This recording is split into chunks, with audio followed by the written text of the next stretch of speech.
This was an interesting movie. This was a really, really interesting take. And it's one I probably imagine a lot of people won't have heard of, but here's the crux of it. Phil is a man left behind, not by time, not by talent, but by the quiet, insidious cruelty of life itself. He's a writer, but not the kind that stands atop the literary world. He's an educator, but not the kind that inspires awe. He's simply a man with aspirations too grand for the world he inhabits, a dreamer in the American wasteland, clinging to the notion that success is measured in square footage and the company of beautiful women rather than the pursuit of something tangible. It is this quiet desperation that leads Phil to a peculiar proposition. An advertisement in the classifieds offering a waterfront mansion property. The cost? A cool $5 million. An impossibility for Phil, but there is a second option.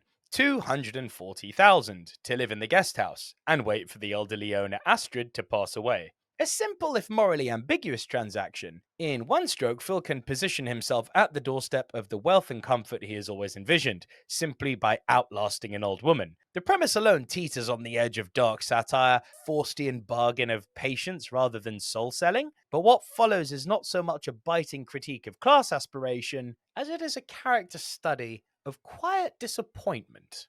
I mean, of course, the trajectory of Phil and Astrid's relationship is evident from the start. They begin as strangers, distant, transactional. But slowly the edges soften, the barriers fall, and a connection emerges. What is less predictable and what gives American Dreamer its emotional weight is the journey itself. The small moments of awkward kindness, the unspoken loneliness that binds them together, and the gradual shift from predatory opportunism to reluctant companionship. Peter Dinklage, as always, delivers a performance that is both commanding and relatably fragile, embodying Phil's blind ambition with a quiet melancholy that is never overstated yet always felt. Shirley MacLaine's Astrid, in turn, is both a matriarchal force and a spectre of inevitability, a reminder that Phil's ambitions will one day face an immovable reality. But the film, for all its narrative promise, struggles to develop beyond these base ideas. The concept is rich, but the execution remains stunted, locked in a loop of Phil's dissatisfaction without ever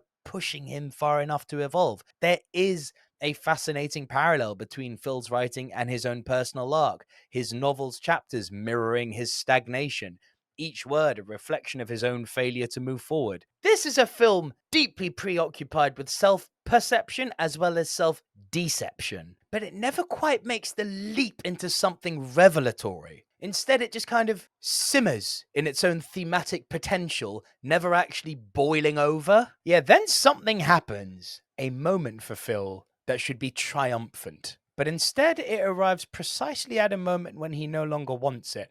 And I thought that was a really, really fascinating study. It's a cruel twist of fate, a cosmic joke played at the expense of a man who has spent his life grasping for something just out of reach. At what cost does this all come? He's not the man who moved in, nor the man who once believed in the American dream. He is simply a man who has watched his ambitions hollow out before him. These are all really interesting themes about what aspirations and a lack of self-awareness can do to the soul. And I really think Peter Dinklage has, as always, put on a star performance here. I think I'm going to give... Oh, this is actually quite a tricky one to score because the movie does linger and never really boils over, as I said. I think I'm gonna go ahead and I'm gonna give American Dreamer it's a 6 out of 10 for me, but it's worth the price of admission. In the end, American Dreamer is not about the pursuit of wealth, nor even about the disillusionment that follows. It is about the weight of expectation and the quiet tragedies of those who never quite make it. Phil is a man who has spent his life believing he was meant for more, only to realize, too late, that he has mistaken materialism for meaning. The American dream, as it turns out, was never about his aspiring mansion house at all. And that's a good message, man. And that's a good note to end on. And for me to say, for that reason, yeah, probably worth a watch, worth your time. So those are my thoughts on American Dreamer. Have you heard of it or even seen it? Let me know your thoughts down below. Are you planning on seeing it now that I've